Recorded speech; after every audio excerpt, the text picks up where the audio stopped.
नमस्कार.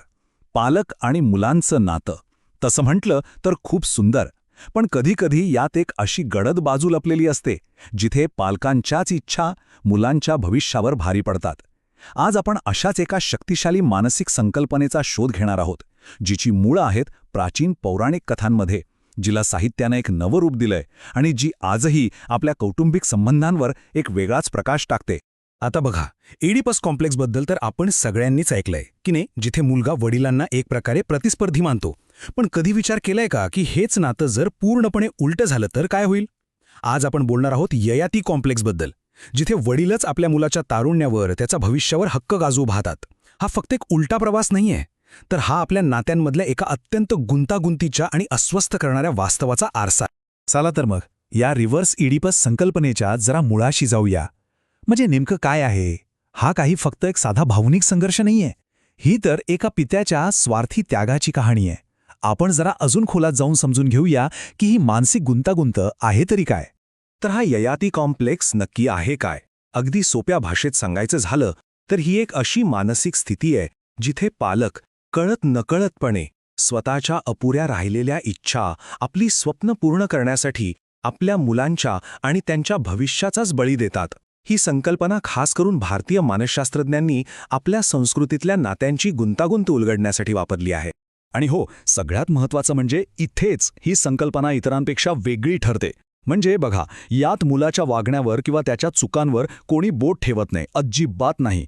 उलट सगळं लक्ष केंद्रित होतं ते पालकांच्या कृतींवर आणि त्यांच्या हेतूंवर, आणि यामुळे ना संपूर्ण कथेचा दृष्टिकोनच बदलून जातो.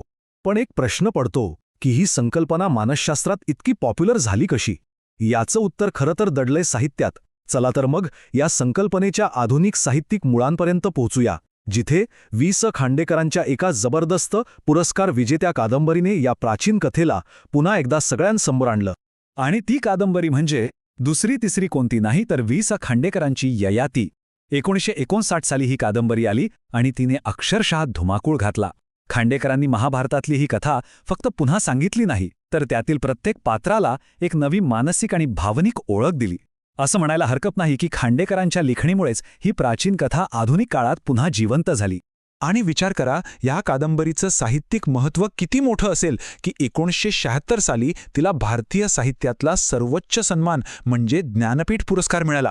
ह्या एका पुरस्कारामुळे ययातीच्या कथेला आणि त्यातील त्या मानसिक संघर्षाला देशभरात एक नवी मोठी ओळख मिळाली. एका समीक्षकाने या कादंबरीबद्दल इतकं सुंदर लिहिलंय की ही कादंबरी ययातीची कामकथा आहे, देवयानीची संसार कथा आहे, शर्मिष्ठेची प्रेमकथा आहे आणि कचाची भक्तिगाथा आहे. म्हणजे बघा, ही केवळ एका राजाची गोष्ट नाहीये. या एकाच वाक्यातून आपल्याला त्या कादंबरीची भावनिक खोली आणि तिची गुंतागुंत किती जबरदस्त आहे याचा अंदाज येतो. बरं, खांडेकरांनी तर या कथेला एक नवं रूप दिलं हे खरंय, पण या कथेचं मूळ ते कुठे आहे? त्यासाठी आपल्याला हजारो वर्ष मागे जावं लागेल, थेट महाभारताच्या पानांमध्ये. चला तर मग हा प्रवास करूया आणि त्या प्राचीन राजाच्या शापाची मूळ कथा काय आहे ते जाणून घेऊया. तर महाभारतातली कथा ना अगदी सरळ पण तेवढीच नाट्यमय आहे. होतं काय की राजा ययातीला शुक्राचार्यांकडून अकाली म्हातारपणाचा शाप मिळतो. आता आपल्या वासना, आपल्या इच्छा अपुऱ्याच राहतील ह्या भीतीने तो पार हताश होतो. आणि मग तो काय करतो? तो आपल्या मुलांना त्यांचं तारुण्य मागतो. विचार करा, पहिले 4 जण नकार देतात, पण त्याचा धाकटा मुलगा पुरू, तो मात्र आपल्या वडिलांसाठी स्वतःच्या तारुण्याचा त्याग करतो. आणि मग काय? पुरूचं तारुण्य घेऊन ययातीने 1000 वर्ष सर्व प्रकारची ऐहिक सुख अनुभवली. पण इतक्या भोगानंतर त्याला काय मिळालं? त्याला एक अत्यंत महत्त्वाचा बोध झाला. त्याला हे समजलं की इच्छा किंवा वासना ही आगीसारखी आहे. ती कधीच विझत नाही. उलट तुम्ही तिला जितकी हवा द्याल तितकी ती भडकतच जाते.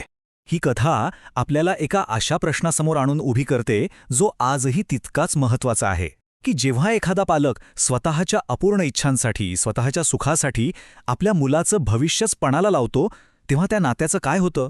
त्या मुलाने केलेल्या त्यागाची किंमत ती कोण आणि कशी मोजणार? हा प्रश्न फक्त त्या कथेपुरता राहत नाही, तो थेट आपल्या काळजाला हात घालतो. ही गोष्ट तर हजारो वर्षांपूर्वीची आहे. पण मग आजच्या जगात, आजच्या काळात या कथेचं काय महत्त्व? ती आपल्याला काय सांगू पाहतीये?